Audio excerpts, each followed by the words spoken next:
done for it. You're a philosophy graduate, and that's a film could only be made by someone who's a philosophy graduate, in all honesty. Did you have some kind of, did you have a vision behind it of something you wanted to say? Yeah. I did, but to be honest, it certainly wasn't academic. It was very much personal.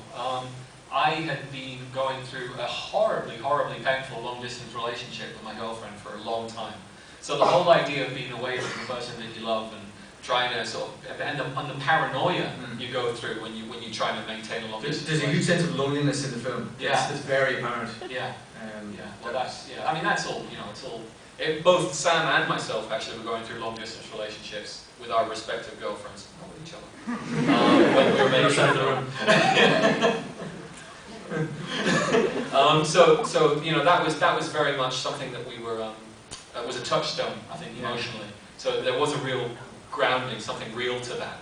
And then the other idea, which was maybe slightly more philosophical, was just this sort of this question of what would it actually be like to meet yourself, and especially if you could meet yourself from a different period in your life. If you could meet you from when you were younger, or if you now could meet yourself when you're older. How would you get on? Would you like yourself, or would you only see the faults and or even recognize yourself?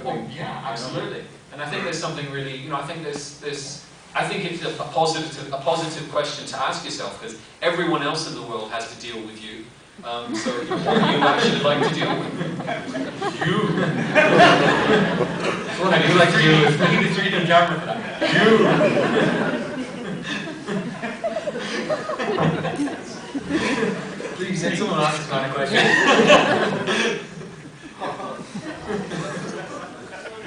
Does helium-3 really exist, or? No, that's a great question, and thank you for asking. Did I plant you there? There was a book I read by a gentleman called Robert Zubrin called Entering Space, and he works with NASA, and he has a whole theory on how we would go about colonizing the solar system. And one of the things that he posits is that because there's no Cold War anymore to drive technical innovation, we need to have a profitable reason to go into space. Helium-3 is something which exists in plentiful supply on the moon, but it's quite rare and very expensive to acquire and use down here on Earth. It would be used as a fuel for fusion power. Most of the space programs around the world are actually investigating helium-3 mining on the moon. So yes, there is absolutely some science behind that. And I would highly recommend Entering Space if you're a very geeky person like me. It's a good read. You showed the film to NASA, didn't you? To a lot of geeks like yourself. Yeah. Yeah, and I did actually swat up before that Q&A. It was good. They didn't actually ask me too many technical questions. One of the ones was, why does the base look as thick and sturdy as it does? And I said, well, I'm assuming in the future you're going to want to use the resources on the moon. And a woman raised up her hand and said, actually, I work on something called mooncrete. And we are working on this concrete substitute using lunar regolith and polar ice water. And then basically they started discussing it amongst themselves in the audience. And I was sitting yep. Why does the effect of gravity seem to be different outside the base than inside the base? Because it was made for 5 million. In all honesty, we did seriously have a think about how we could possibly replicate 1/6 Earth gravity for the shoot. That's what we do on the exterior shots when we're outside the base, which was shot against green screen. When you're inside the base, basically you need a wire rig. And you would need to have a rail system down the length of the base with a wire rig. It becomes an incredibly expensive thing because every shot would need things painted out, and you need to have the whole set reinforced, and it would at least triple the budget just to do that. So we made a decision. Does it actually affect the story? And that was really from all of the effects in the film, that was always the decider. Does it affect the story? And if it didn't affect the story, then we had to leave it because it was an independent film. We couldn't afford it. We were discussing outside, and I was saying, at some point I'm going to have to. There's one question right here. Oh, sorry. I can't see. There's a light. Yeah, here we go. Yeah. You're right, my blind spot. So there are some obvious parallels with 2001. How much inspiration did you explicitly draw from that film?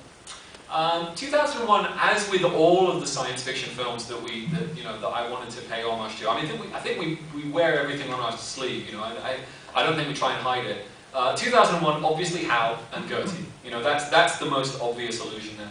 And the idea is that I'm assuming most of you had probably assumed that Gerty was going to be a bad guy. Is that fair to say? I did. I was thinking that. You did. I know you did. Really handy game. I don't know where that's come from. I think it's because of all the Avatar talk. I'm really excited about 3D films. Yeah. So the idea of Gerty being basically the anti-Hal, and that the audience would be lured into thinking that they know what to expect. And I think we tried to do that as much as possible. The idea that the two Sams were going to be good Sam and bad Sam. A lot of people assume that that's going to be the case. So we tried to take it down what people expected and play along with that as much as we could for various things. And then we would sort of find a way to sort of turn it and maybe do something unexpected along the road. So yeah, so Gerty and Hal is the main 2001. All the way through it seemed like maybe there could be a second reading that it was actually him who was insane and kind of imagining this, and how important was it to kind of keep the ambiguity going throughout the film? Yeah, I mean, to be honest, that wasn't as important to me. My priority was always to try and do a really, you know, interesting, hopefully character-driven piece about the literal experience of meeting yourself. So that to me was always the more important side of it. So the idea of doing something like an M. Night series of twists wasn't really what I was trying to do. And I understand, for a lot of people, they're thrown by the fact that we reveal the fact that there's two of them at the end of the first act. And they're like, oh, you should hold that back. But that's not what it was about. What it was about was, what's it like when you actually meet yourself? You know, when you meet a clone of yourself. And to me, the character side of it was really what I wanted to focus on. Anybody else? Can I? Oh, Yeah, Like the base, the base that you talk about, the facility. Yeah. Is that something you set up from scratch, or is it a facility for some scientific purpose? No, everything in the film was shot at Sherperton Studios, and we had two sound stages, one next door to the other.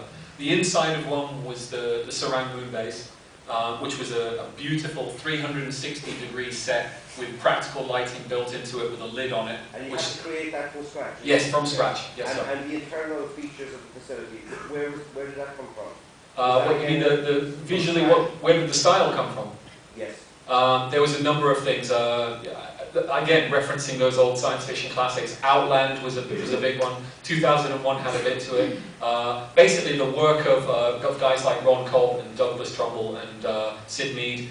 In fact, different areas of the base were designed based on different influences. So the infirmary, the sort of hospital room that he's in, was our interpretation of what Sid Mead would do. But you built that from scratch? Or was that available in Sherperton before you got there? No, we built everything from scratch. That's impressive for $5 million, whatever you know. Yeah, $5 million. There's a lady at the back there had her hand up. Not $50 million. Saucer milk. You mentioned this is your first film. What do you think is the most important thing you learned from directing your first film to carry forward? I'm trying to think of what the polite thing is. No, to be honest, the thing that I've learned most is prioritizing in a way. Is always being focused on trying to tell the story and not getting caught up too much on particular visuals that you have in your head and trying to nail those, because the priority has always got to be telling the story. And sometimes, you know, I think we got the balance right. We only had 33 days to shoot the live action for this film, and then we had 8 days for the model miniatures, which is a lot. Which is a lot for an independent film, but it's a tiny amount for a science fiction film with over 450 effects shots. So it was very technical, and squeezing it all into that amount of time. I think learning where to prioritize time was the thing I learned the most from. What's next? Another science fiction film, hopefully.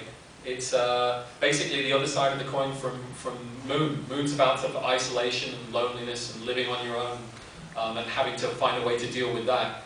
And the next film I want to do is based in a future Berlin, so it's a big city film, and it's a thriller, and it's going to have very much a